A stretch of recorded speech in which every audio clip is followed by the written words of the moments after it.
In this video, we're going to go over the privacy subtab of your data section in the editor.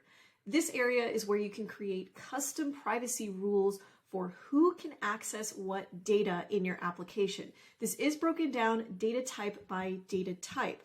And by access, we mean being able to search for records in the database, being able to view specific fields, being able to edit records versus just being able to see the content, or maybe just restricting access altogether, right? So it's up to you to create that level of control for your users. And sometimes the permissions are dependent on your users' relationships with specific records, okay? So the only way that you'll be able to set up privacy rules properly is if you have set up your data types properly with certain fields. Because you're going to be creating expressions that work off of your custom fields and values in order to create these rules. Let's take a look at a couple of examples here. So let's go to the application data type. I want to create a new rule that gives applicants access to their own applications. Okay, so I'm going to create a rule name called applicant. All right, this is just an internal name. Nobody's going to see this, but it's a way for me to identify this rule. So now it's up to me to create an expression that forms the rule. Well, first I need to define who an applicant is, okay? So when I click on the beginning of composing this expression, Bubble's going to give me access to the current user. So in other words, the person who is logged in and experiencing the app, and also access to this application. So what this means is that when an application record is in question, this rule is going to be applied to it. It's going to check to see if the user falls under the rule, if they are able to access that record. Okay, so I can look at that specific application and see if it matches any conditions, if that's something that I want to be a part of this rule. First, I want to say, well, look, this rule is only for applicants. This does not apply to company admins, not system admins. So first I need to define the applicant. So when the current user's type, okay, this is our custom field that we've created under the user data type. This is going to our option set. When that value for the current user is applicant, all right, now I've identified applicant, then I have access to, a given application record. But this is actually not enough, okay? So I can be an applicant, but with this rule alone, I actually have access to all applications, not just my own. So I need to be more specific here. So I'm going to add on to this rule. Not only do I need to be an applicant, but I also need to be the applicant on the application in question. Okay, so I can say, and this application's applicant, which is a user, okay, you can see here if I hover over that particular expression, Bubble tells me that is a user. Just reminding you here on the structure, the application's applicant is a user. The user's type is our option set where it can be one of these three. So I'm creating a rule out of both of these things. The user's type has to be the word applicant, or the choice applicant, and this application's applicant has to be the same as the current user. So I can say is the current user. I can also write this in the reverse. It doesn't have to necessarily go in this order. I could say and the current user is this application's applicant. It gives me the exact same result, right? So both of these things have to be true in order for me as the current user to be able to access an application. I both have to be an applicant and I have to be the applicant on the application, right? Because that way I'm only accessing my own. I'm not seeing other applications. So once I've defined my rule, well, now I can tell Bubble what kind of access to give this person to that application record. Remember, this is purely to access the application, not a company, not a job post, not a user, just the application. So here I want to say, okay, this person should be able to see their full application. So we're going to let them find it in any searches, right? If they have a big list of applications that they can sift through on their dashboard, they should be able to find it there. It should come up in a search query. They can view all of the fields within the application. So we're talking about these things here. They should have access to their own resume, the related company, the related job post, the status of it, the date. If there was anything that should be protected and only visible to the company, well, then that is when we would want to specify which fields and separate things more. So I could say, okay, maybe they can't see all fields, and we have to specify which ones they can. So they should have access to the company, the job post, the resume, submission date. Obviously, the applicant is themselves. Maybe we don't give them access to the status, right? Maybe the status is only available to the company, so I would leave that unchecked, right? I fall under this rule. I can find the record in searches. I can see most of the details, but if I don't have access to this field, it will never be available for me in the designs. You could design it in your pages. You could have an expression there that points to this field in order to display that value. But if you have this privacy rule preventing that access, it will not show. This is a fantastic security layer to add to your data so that this applies globally, right? To all pages that is accessing this data in search queries, in workflows, wherever you are referencing these fields, these privacy rules will be applied. So just be mindful of that, especially when you are getting started. If you create, privacy rules that are too tight, or maybe if you create them too early, it might be harder for you to test. We actually like to apply privacy rules kind of halfway to near the end of our first iteration of our application so that we can build everything a little bit more freely. We can see all of our test data, and then we can do a kind of a security pass through everything. Once the features and stuff are locked down, we can start to layer in all of our privacy rules to make sure that everything is protected and people are only seeing what they should be allowed to see. Okay, and that is exactly what's happening here. It's a global effect that happens. And this isn't the only layer of security that you can add to your data. You can also create conditions in your designs. You can create conditions in your workflows.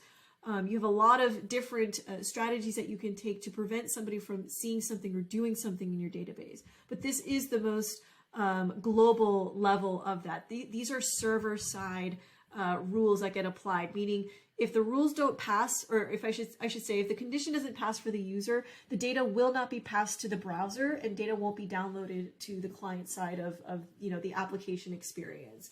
So it's the safest thing to work with. Okay, so we've created a rule. We've given specific access. Now, once you have at least one rule, Bubble will automatically include this default permission for everybody else. So anyone who doesn't fall under this rule falls under this one down here, which you can, create an opposing set of access rights for them. Now, the way that we like to approach privacy rules is we want to create rules to give access. Okay, to give access. That way, the everyone else role is all empty. We leave everything unchecked. That way we don't have to think of every possible scenario of people who, may not fit exactly within our defined user types or relationships.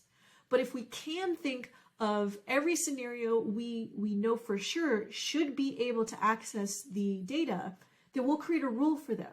And anyone else who doesn't fit within those known scenarios is just going to fall under this permission here. Right? That's much easier to manage. It's much more scalable for you to work with. So if we look at the application data type, who are we missing in this scenario? We've given the applicant available access to the application. What about the company? Of course, the company should be able to see the application as well. But a company user is going to fail this condition. They're going to fall under this role, in the way that things are set up right now. So we should create a new rule for the company user. Okay. So here, the rule would be when the current user's type is company, and the application's company is the current user's related company, right here, company, then that is a different scenario. If I am a company user and the application's associated company, meaning the application has applied to a job within my company, if that matches my company, right, I am the hiring manager or I'm the employer, whatever it might be, if that matches, then I am looking at an application that has been sent to my company. It doesn't matter what the job is, but it is an application going to my company, and that's the most appropriate rule for this use case here.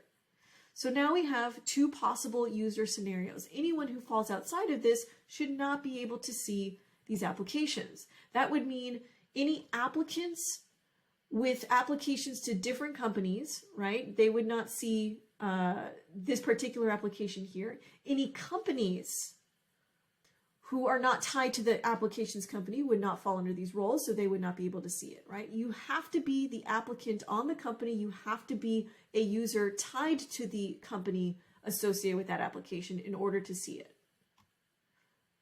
okay? Now, of course, you can delete these, you can rewrite them, you can modify all of this. If you find that the expressions you're trying to create here to generate your rule are not working for you, like you don't have the right relationships, don't be afraid to go back into your data structure and add new relationships. Make this structure work for you. Like I said, you know, in our earlier videos, you're going to evolve your database as you build things out. You can't possibly know everything you need. Sometimes the fields you create have nothing to do with the content that's being saved by your users, but has more to do with getting functionality to work properly or getting your privacy rules to work properly. It may mean creating some redundant fields to create more efficient expressions to do these rules. That's okay. That is okay. That you know, that is an intentional thing. If it's going to support a cleaner privacy rule that actually works and allows you to create the restrictions you need, go ahead and add that. You don't want to compromise on this. Now that we have two rules added here, you'll see that next to the application data type, it says privacy rules applied. So this is just a little indicator from Bubble to let us know, hey, you've got something here. Be mindful of this. After, you know, once you have added privacy rules, whenever you're testing, if some, you know, if your data displays suddenly aren't displaying properly, or they're, you know, limiting in data, or nothing's showing up, come back in here to your privacy rules. Keep this in mind as a troubleshooting step. You might have a rule that is too restrictive. You might need to loosen it or create, you know, structure the rule differently. You'll also see that in the data type organization here, you're going to see privacy rules applied is listed there as well. Okay, so if I click on this, Bubble's going to take me right to it. If I click on, you know, publicly visible over here for job posts, it's going to take me right to it. And it says publicly visible because there are no rules applied, which means that everybody will be able to see any data that you display for job post data types. And by the way, accessing data may not be literally viewing field values in your designs. It may also just have to do with searches that are happening as a part of your workflows or your conditions, right? The user may not, you might need to display fields for your users, but you may need to do searches in order to make things happen in the application. And that counts, right? That counts as access to the data. So just be mindful of that as well. You have the ability to create new data types set to private by default by checking this box here. So if I create a new data type, let's create one for, let's see, industry. Maybe I want to have kind of a table that manages, you know, hundreds of industries for work versus managing them in a, you know, in an option set here where the list could get really, really big and kind of hard to work with. I want to use a data type for this. So if I create a new data type called industry and I have this checked, look what happens. Let's create that there. A privacy rule has automatically been applied. Okay, and the default rule that Bubble will create for me is that the creator of the record is the only person who has access to that industry record. That is if you are building out an application with sensitive data types and you don't want to really worry about going through each of the data types and building out all the rules manually. This is a great kind of default data type, is only the person who created the record should be able to access it. Everybody else will not be able to access it. Now, this can be too tight of a permission if these records do need to be, you know, visible and accessible to other users as well, non-creators. But just wanted to show you what that particular checkbox does under the data type configuration screen. Okay, I'm going to go ahead and remove this, right? Once I remove that last rule, it'll take me back to publicly visible. Okay, and here we've got our industry data type. I'm going to go ahead and remove this as well. Now, the last thing that I want to go through is show you a nice troubleshooting tool that Bubble has to let you know if a privacy rule is actively being applied to some design in your application. This can help you with troubleshooting. So I'm going to move over to the sandbox page, and this is just a blank page where we kind of a little scratch pad here. And what I've designed on this page is a repeating group to display all of the applications in my database. Okay, so the type of content is application, the data source is a search of all applications, there's no constraints here. And if I go to just the raw data view of my applications, I can see I have 58 entries. So in theory, I should be able to see all 58 applications in this repeating group. There should be 58 cells here. And by the way, inside each cell, we're showing the application's job title, the application's related company name, and the applicant email tied to that application. So we have 58 entries. But remember, we have rules applied. I can only view the application, right? It can only come back in this search result of our repeating group if I'm an applicant tied to that application, or if I am a company tied to that application. So what I'm going to do is run as a user. Let's go to my users here. I have a modified view of users for just my go-to list of demo users. And let me actually expose their data type here, or their user type real quick. I want to make sure I choose right ones. Oh, look, none of these have user types. So let's give Joey here a type applicant. Okay, we had a previous a user type field that we were going off of previously that wasn't related to the option set. So I'm going to use the new option set value here. So Joey is an applicant. Under the applications, we can very clearly see Joey is attached to a few of them, but not all of them, right? Not all 58 of these.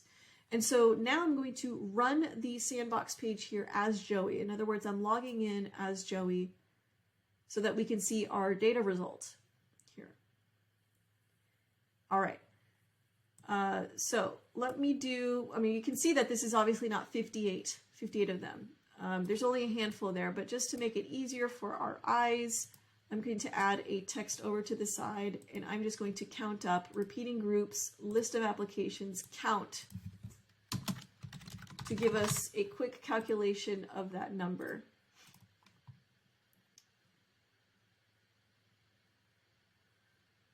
Okay, 10 applications where Joey is the applicant. Notice that Joey's name or email is on all of these. If I go back to my raw data, under applications, I'm going to create a modified view here where the applicant equals Joey. Okay, and I'm going to rename this applications Joey like this, and I should have 10. There we go. Confirmed, right? Our privacy rule has worked. The repeating group has no constraints, but the privacy rule has prevented all of the other applications from coming back in this result. That is a server-side restriction that's happening.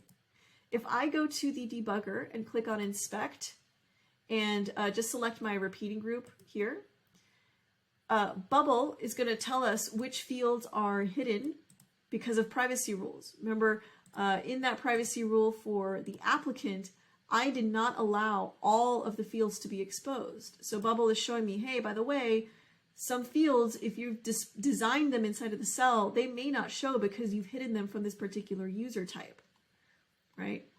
For all of these different applications here.